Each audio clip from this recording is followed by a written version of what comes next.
우리 계속해서 로마서 강해를 하고 있습니다. 지난 주간에 우리 로마서 3장 20절까지 말씀을 살펴보았는데 거기서 결론은 뭡니까? 율법을 지켜서는 의를 이룰 수 있는 사람이 한 사람도 있다 없다?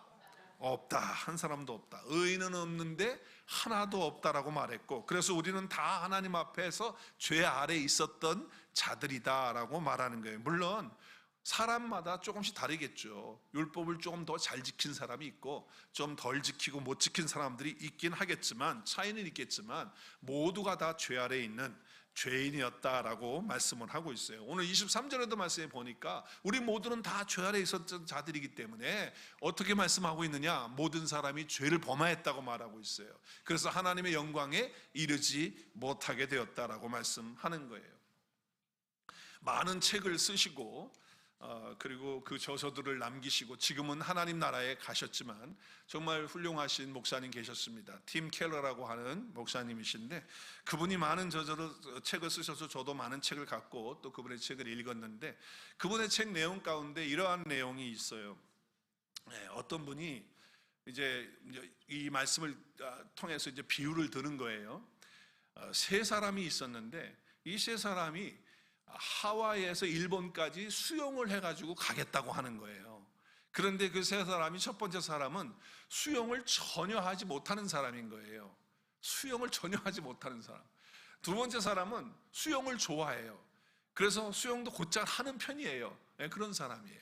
세 번째 사람은 수영을 너무너무 잘하는 거예요. 그래서 수영 대표 선수로 나가서 우승까지 했던 경력이 있는 그런 사람인 거예요. 자, 이 세 사람이 이제 하와이에서 일본까지 수영을 해가지고 태평양을 건너가겠다고 하는 거예요.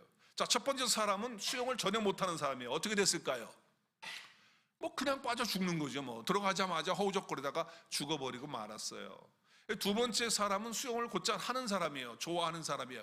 그래서 조금 갔는데 조금 가다가 결국에는 지쳐서 빠져서 죽게 되어지는 거예요. 얼마 가다가. 자, 수영 선수 세 번째 사람인데 이 사람은 곧잘 하는 거예요. 그래서 3마일 정도 너끈히 간 거예요. 그런데 1마일쯤 더 가니까 이제 지치기 시작하는 거예요. 탈진이 왔어요. 또 1마일을 더 가다 보니까 결국에는 힘이 없어서 빠져 죽게 되었다라고 하는 결과예요. 그러니까 결국은 하와이에서 일본까지 수영해서 간다는 것은 불가능한 일인데 그것을 해보겠다고 하는 것이었다는 거예요. 그렇잖아요. 불가능해요. 안 돼요. 수영으로 어떻게 갑니까? 아무리 수영을 잘하고 못하고 아무 상관없어요. 마찬가지로 우리가 어떤 착한 도덕성을 가지고 어떤 선한 일을 내가 많이 함으로, 내가 좋은 일을 많이 해서, 아니면 어떤 종교적인 열심을 내가 내가지고 의로우신 하나님께로 도달하겠다라고 하는 것은 처음부터 불가능한 일이라는 거예요. 안 된다는 거예요. 물론 어떤 사람은 조금 더 나은 사람이 있겠죠. 착하게 사는 사람이 있겠죠. 그렇다고 한들 하나님 앞에 도달할 수 있느냐? 못 간다는 거예요. 그래서 우리는 다 죄 아래에 있고 물에 빠져 죽는 사람처럼 하나님 앞에 가지 못하고, 우리가 선한 일 하다가도 주님 앞에 가고, 종교일 열심히 한다 하더라도 하나님 앞에 못 가고 결국 멸망의 자리에 들어가고 만다라고 하는 것이죠. 예외가 없다는 거예요. 다 빠져. 그러니까 중요한 건 뭡니까? 자, 태평양을 건널 수 없어요. 우리는 어차피 못 건너. 안 돼. 수영으로 못 가. 우리 노력으로 안 돼요. 그럼 우리에게 필요한 것은 뭐냐? 수영을 잘하는 실력이 아니에요. 그것이 아니라 우리를 태워다 줄 수 있는 구조선이 필요한 거예요. 그 구조선이 바로 예수 그리스도시고 복음인 줄로 믿습니다. 바로 그분이 우리에게 필요한 거예요. 그 은혜가 우리가 필요하다는 거예요. 우리가 하나님의 율법을 지켜서 구원받고 의롭다고 인정받을 사람 없다. 그건 무모한 짓이라는 거예요. 그렇게 해보겠다는 것은 무모한 일이라는 거예요. 다 똑같은 죄인이기 때문에. 그런데 반전이 일어났어요. 반전이 일어났단 말이에요. 우리는 다 죄인으로 죽을 수밖에 없고 죽는 존재로 지옥 갈 수밖에 없는 그런 인생으로 살았는데 반전이 일어난 거예요. 놀라운 일이 일어난 거예요. 우리 안에서 일어난 거죠. 그것이 오늘 3장 21절 말씀이에요. 같이 읽을까요? 3장 21절 시작. 이제는 율법 외에는 하나님의 한 의가 나타났으니 율법과 선지자들에게 증거를 받은 것이라. 여기 보니까 이제는이에요. 이제는이라고 했는데 그 밑에 세번역 성경에 보니까 그러나 이제는이라고 이렇게 돼 있어요. 그러나 이제는. 근데 그게 맞는 거예요. 영어 성경에도 보면은 그러나 이제예요. But now. 그렇잖아요. 그러나 이제 반전이 일어난 거예요. 반전이. 어떤 반전이에요? 논리가 어떤 논리입니까? 우리는 다 주 아래에 있어서 아무리 수영을 잘해도 태평양 못 건너가듯이 우리는 어차피 하나님 앞에 갈 수 없는, 우리의 힘으로, 우리의 노력으로, 우리의 선행으로는 갈 수 없는 그런 자들이었다는 거예요. 계속 그 얘기한 거잖아요. 1장부터 지금 3장까지 계속 그 얘기를 하고 있는 거예요. 그걸 흘러가고 있는 거예요. 그런데 지금 반전이 일어난 거예요. 그러나 이제는 하면서 반전을 일으키는 거예요. 뒤집는 거예요. 뒤집는 거예요. 그런 상황이었다는 게, 우리가 시간적으로나 삶적으로나 모든 부분에 있어서 우리는 죽는 길로 가는, 멸망의 길로 가는, 지옥 가는 그런 자들이었는데, 반전이 일어나서 이제 모든 것을 다 뒤집어 가지고 그 죄의 논리, 사망의 논리에서 이제는 뭔가 다른 그런 하나님의 역사가 일어났다라고 하는 거예요. 그것이 바로 하나님의 한 의가 나타났다라고 하는 것이죠. 그러나 이제는 하나님의 한 의가 나타났다라고 하는 거예요. 자, 그러면 하나님의 의가 나타났다라고 하는 것, 그러나 이제라고 하는 것은 그리고로 눈이되라고 하는 것인데, 바로 그게 뭐냐? 지금 우리는 죄의 방향으로 다 가는, 그런 멸망으로 가는 그런 존재였는데, 그런데 다 모든 것을 뒤집어 버리는 일이 일어났다. 그것이 바로 하나님의 한 의가 나타난 사건이다라고 하는 말씀을 하고 있는 거예요. 자, 그러면 하나님의 한 의가 나타났으니 그럼 이게 무슨 의미냐? 하나님의 한 의가 나타났다는 게 대체 뭐냐는 뭐. 자, 의라고 하는 것이 뭡니까, 여러분? 의, righteousness. 이 의가 뭐예요? 한자를 보면요, 오를 의예요. 오를 의, 오를 의. 오를 의는 왜? 바르다는 거 아니에요? 바르다. 네, 한자에 보면 오를이 바른 거잖아요. 바르게 가는 걸 말하는 거예요. 자, 그런데 우리가 신앙적으로 이것을 우리가 어떻게 적용이 될 수가 있을까요? 그냥 문자적으로 그냥 옳다, 아, 바르다, 뭐 이걸로 끝나면 그 아무런 의미가 없는 거예요. 그렇잖아요. 그러면 여기 하나님의 한 의가 나타나고 할 때 그 의는 바로 뭐냐면, 많은 정의를 내릴 수 있겠지만 저는 이렇게 생각을 해요. 하나님께서 원래 처음 아담과 하와를 짓고 사람을 만드셨을 때, 지으셨을 때의 그 모습, 하나님과 직접 교제하고 대화하고 하나님과 함께 사는 그러한 원래 그 모습을 말하는 게 의예요. 의. 그러니까 하나님하고 아무런 거리낌이 없어. 그냥 함께 살면서 대화하면서 교제하면서 같이 사는 거예요. 하나님이 창조하셨던 원래의 그 모습인데 바로 그것이 의다라고 하는 거예요. 그 모습을 말하는 거예요. 그러므로 의를 회복한다는 것은, 의롭게 되어진다는 것은 죄가 들어오기 전에 하나님이 우리를 만드신 그 모습을 가리켜서 바로 하나님의 의라고 말하는 거예요. 그 의를 말하는 거죠. 우리는 다 죄로 말미암아 타락했던 자들이에요. 그래서 우리 안에는 의가 없어요. 하나님하고 함께 할 수 있는 그런 게 없고요, 하나님과 교제할 수도 없고요, 창조하신 하나님의 원래의 모습이 우리 가운데는 없었던 자들이잖아요. 그러니까 의로 돌아갈 수 있는 방법이 없어요. 우리의 노력으로 안 돼요. 우리의 뭘 해도 안 돼요. 할 수가 없어요. 솔직히 말하면 이 의로움이라는 것은 인간에게 어떤 의미가 됐느냐? 어떤 의미가 됐습니까? 안 되거든요. 의로워지지가 않거든요. 그러니까 절망이 오는 거예요. 절망. 마음에 실망이 오는 거예요. 그리고 더 나아가서는 우리에게는 소망이 없다 밖에는 답이 없어요. 왜? 하나님이 원래 만들어 놓은 그 자리로 우리가 돌아가야 되는데 우리는 아무리 애를 써도 할 수가 없기 때문에, 그러니까 실망이 오고 절망이 오고 나중에는 소망이 없구나 라고 하는 삶이 우리 가운데 되고 만 거예요. 그래서 특별히 율법을 통해서 의를 추구했던 사람들은요, 더 절망이 크겠죠. 왜냐하면 율법을 지켜서 하나님 앞에 의를 다시 그걸 회복해서 자기가 창조 때 있었던 그것으로 돌아가겠다고 했는데 안 되잖아요. 그러니까 얼마나 실망했겠어요. 윤리 도덕적으로 새롭게 해보려고 노력을 했지만 안 된다는 거예요. 그러니까 이렇게 소망도 없고 방법도 없는 이런 상황 속에서 사망의 길을 걸어갔는데, 논리를 뒤집어 엎은 것이 바로 하나님의 한 의가 나타난 사건이었다라고 하는 것을 말씀하고 있는 거예요. 그러니까 그러나 이제는 하나님의 한 의가 역사해야, 그 하나님의 은혜가 와야, 예수 그리스도가 오셔야지만 이 모든 것들이 해결되어지는 역사가 있는 줄로 믿습니다. 그것이 오늘 21절부터 26절까지의 말씀이에요. 이제는 율법에 하나님의 한 의가 나타났다. 그것은 구약에서 율법과 선지자들이 다 얘기를 했던 것이더라. 미리 다 얘기한 것들이다. 곧 예수 그리스도를 믿는 믿음으로 말미암아서 우리가 이제 하나님의 의를 받았는데, 이제 의를 받았는데 차별이 없다. 누구에게 주고 누구에게 안 주는 것이 아니라 예수 그리스도를 통해서 얻는 의는 다 똑같다 말씀을 하는 거예요. 그런데 모든 사람이 다 죄를 범했기 때문에 하나님의 영광에 이르지 못하기 때문에 예수 그리스도의 하나님의 한 의신 예수님이 오셔서 그 우리의 모든 죄를 속량해 주심으로 말미암아 은혜로 값없이 의롭다 함을 받은 것이 저와 여러분입니다. 아멘, 아멘, 아멘.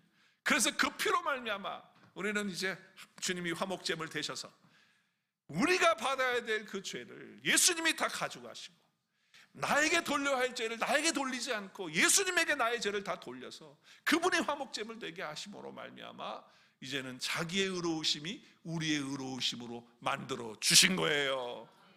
예수 믿는 자가 이렇게 의롭다함을 받았다는 것을 말씀하고 있는 거예요. 자, 우리에게는 정말 소망이 없었잖아요. 소망이 없었어요. 방법이 없었어요. 근데 충격적인 방법을 쓰셨다는 거예요. 첫 번째 충격이 뭡니까? 하나님이시며 하나님의 아들이신 분이 사람의 몸을 입고 이 땅에 오셨다는 건 충격인 거예요. 충격.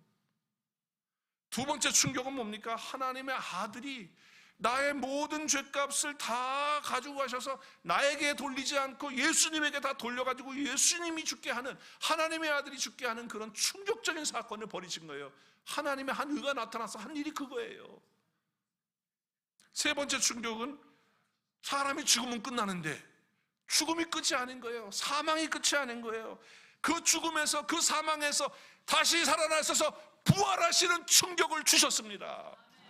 우리는 그 부활의 생명을 갖게 된 거 아닙니까? 할렐루야. 이거는 사람들이 전혀 상상하지 못했던 방법이에요. 하나님의 한 의가 이렇게 나타나서 우리의 삶을 뒤집어 놓은 거예요. 반전시킨 거란 말이에요. 그가 얼마나 훌륭하냐 아니냐 그 상관없어요. 그 사람이 도덕적으로 윤리적으로 얼마나 착하게 선하게 좋은 일 많이 하며 살았느냐 그 상관없어요. 오직 한 가지, 하나님의 한 의이신 예수 그리스도를 믿고 영접하고 그분과 연합되어지는 사건을 통하면 우리는 하나님 앞에 의롭다함을 받는 것입니다. 이것이 하나님의 의이고 하나님의 역사이고 하나님의 은혜인 거예요. 자, 오늘 여기 22절에 보면 예수 그리스도를 믿음으로 말미암아 모든 믿는 자에게 미치는 하나님의 은혜는 차별이 없다고 그랬어요. 근데 그 밑에 제가 킹 제임스 흠정역을 핀 이유는 잘 보세요. 예수 그리스도를 믿음으로 그랬잖아요. 위에는요. 그래서 개역개정서. 근데 킹 제임스는 뭐라고 그랬냐면 예수 그리스도의 믿음으로 라고 이렇게 말했어요. 그러니까 지금 해석이 번역이 틀리잖아요. 그렇죠? 영어로 보면 faith in Jesus Christ, 그러니까 through faith in Jesus Christ 이렇게 했잖아요. 그렇죠? ESV, English Standard 버전에서는 그렇게 했어. 근데 킹 제임스 버전의 영어를 보면 by faith of Jesus Christ, of예요. of, 소유격, possessive를 하고 소유격으로 쓰고 있어요. 목적격이 아니고 소유격으로 쓰고 있어요. 그러면 이 차이가 뭐예요? 이 차이가 뭐죠? 두 개의 차이가.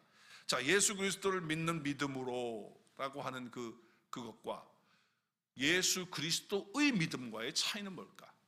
예수 그리스도를 믿는다라고 할 때는 내가 어떤 의지를 가지고 믿겠습니다, 영접하겠습니다 라고 하는 어떤 나의 어떤 의지를 강조하는 것이지만 예수 그리스도의 믿음 그러면 어떻게 되는 거예요? 이것은 나의 어떤 노력이 아니라 예수 그리스도께서 가지고 계신 그 믿음을 통하여 우리가 구원을 얻는다는 거예요. 그럼 예수 그리스도가 가지고 있는 믿음이 어떤 믿음이냐? 그 믿음은 다른 믿음이 아니에요. 내가 너의 죄를 다 십자가로 가지고 가서 내가 거기서 죽어야 네가 용서받고 그리고 의롭게 되고 하나님 앞에 갈 수가 있고 영원한 생명 가지고 살면서 이 땅에서 풍성하게 살고 그리고 마지막 날에 천국 갈 수 있다라고 하는 것이 예수 그리스도의 믿음인 줄로 믿습니다. 예수님이 그 믿음을 가지고 이 땅에 오신 거예요. 그 믿음을 우리가 받아들일 때 우리에게는 놀라운 구원의 역사가 일어나는 것이죠. 내가 노력해서 율법을 지켜서 선하게 되어지고 의롭게 되지 않는 걸 너무나도 잘 알잖아요. 예수님의 죽으심과 속량을 통해서 우리가 구원 얻고 믿음을 갖게 된 것이기 때문에 그래서 우리는 예수님을 통해서 우리의 것들을 다 이루어 주신 것을 믿는 거예요. 믿음은 내가 하나님을 위해서 무엇을 했는가가 아니라는 거예요. 우리는 자꾸 믿음을 어떻게 보냐면 내가 뭘 했느냐, 교회를 위해서 뭘 하고 예수님을 위해서 뭘 하고 자꾸 뭘 한 것으로 자꾸 내가 뭘 한 걸로 자꾸 얘기를 하는 거예요. 그런데 하나님이 나를 위해서 이미 무엇을 해 주셨느냐라고 하는 것, 예수 그리스도의 믿음은 바로 그거를 말하는 거예요. 우리가 아직 연약했을 때, 죄 가운데 있을 때 하나님께서 우리를 포기하지 않으시고 하나님은 우리에게 찾아오셨잖아요. 그래서 예수님을 통해서 우리를 위해서 모든 것을 다 이루셨단 말이에요. 그 이루신 것을 우리는 받아들이는 거예요. 이게 복음이에요. 복음은 이런 메시지가 아니에요. 더 열심히 해라, 더 열심히 노력해라, 더 나은 사람이 되라. 이건 복음이 아니고요. 복음은 내가 다 이루었다. 그러니까 내가 다 이룬 것을 네가 받아들이고 네가 그것을 가지고 살아라고 하는 것이 복음인 줄로 믿습니다. 행위가 아니라 은혜란 말이에요. 은혜. 복음은 행위가 아니고 은혜인 줄로 분명히 믿으시길 바랍니다. 그래서 헬라어에 하나님의 한 의가 나타나서 했을 때 여기에 한 의를 갖다가 디카이오시네라고 하는 단어였어요. 이 단어는 뭐냐면 물론 의롭게 되었다라고 하는 것도 되지만 의롭다라고 선언해 줬다는 뜻이에요. 우리를 하나님 앞에서 무죄 선고를 땅땅땅 너 무죄 이렇게 하시고서 너 의로워라고 이렇게 해 주신 것이 의라는 거예요.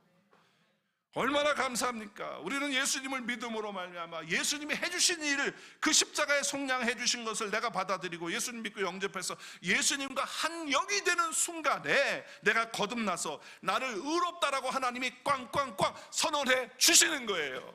여러분 그 선언 받으셨습니까? 아멘, 아멘. 이것이 바로 우리가 받은 복음이다 그 말이에요. 우리가 받은 은혜이고 우리가 신앙생활의 핵심이 바로 이것이 되어야 된다 그 말입니다. 그러므로 우리 모든 인생 가운데 다시 한번 우리 가운데 반드시 있어야 되는 선언, 하나님의 한 의가 나타났어. 내 안에 그 의가 와서 내 노력이 아니고 내 열심이 아니고 예수님이 해주신 일로 그 하나님의 한 의로 말미암아 내 인생이 반전되어서 완전히 뒤집어져서 내가 그리스도 안에서 이렇게 새로운 사람이 되어져서 하나님 앞에 의롭다함을 받았다라고 하는 이 놀라운 것들이 여러분 안에 반드시 있어야 된다는 거예요. 이것이 없으면 안 되는 거예요. 마치 수영을 잘한다고 하면서 태평양 건너가겠다고 했지만은 다 죽은 것처럼 결론이 죽음이잖아요. 그러니까 결국 우리는 하나님의 선언이 우리 안에 있어야 돼요. 하나님의 선언. 죄 아래서 사망 안에 있었던 나는데 그러나 이제는 어떻게 됐다고요? 하나님의 한 의가 나타났어. 그 예수님이 나타나셨어. 그분이 내 안에 오셔서 나와 함께 연합해서 사는 놀라운 축복이 가장 중요한 줄로 믿습니다. 내 삶에 하나님의 예수님이 나타나셔서 영접하게 되면요, 우리는요 어떻게 될까요? 여러분이 정말 응접하셨어요? 예수님과 한 영이 되셨어요? 하나님의 한 의가 여러분에게 정말 나타나서 계십니까? 그러면요 이런 사람은요 의롭게 살게 되어집니다. 믿으십니까? 의롭게 살게 되어져요. 내 인생을 막 살아가는 게 아니에요. 내 생각대로 내 마음대로 살지 않아요. 사랑의 열매를 맺게 됩니다. 내 안에 하나님의 의로 나타나신 예수님이 살아 계시기 때문에 그렇게 되어지는 것입니다. 여러분 우리 모두가 다 죄 아래, 저주 아래, 사망 안에 있었던 사람이고 지옥 갈 수밖에 없는 자들이었어요. 그러나 이제는 하나님의 한 의의 선언을 받아서 우리가 이제 값없이 의롭게 되어진 삶을 얻게 되었기 때문에 감사하며 기뻐하며 죄를 이기고 은혜를 누리면서 이 복음을 전하며 사시는 저와 여러분 될 수 있기를 주의 이름으로 축복합니다. 아멘.